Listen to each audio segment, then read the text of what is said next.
এই যে কয়েকদিন আগে দেখলাম চাপাইতে খুব গন্ডগোল হচ্ছে বর্ডার। ভারত আমাদেরকে ভয় দেখায়। এদেশের মুসলমানেরা ভারতের সেই নাচের পুতুলকে, তাদের সেই খেলনার পুতুলকে ভেঙ্গে ফেলেছে বলে ভারত এটা সহ্য করতে মানতে পারে। এই জন্য তারা দারুণ আমাদের উপরে রাগান্বিত, গোসায় ফেটে পড়ছে। তারা আমাদেরকে ভয় দেখায়, আলু দেবে না, পেঁয়াজ দেবে না, রসুন দেবে না। ভয় দেখাইলো না? প্রথম যাওয়ার পরই সব বন্ধ করে দিতে বলল।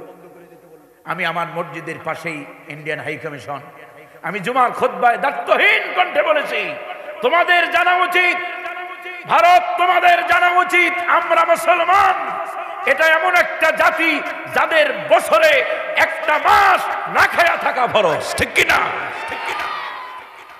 সামান্য আলু আর পেঁয়াজ রসুনের ভয় কালেমা পড়নেওয়ালারা করে।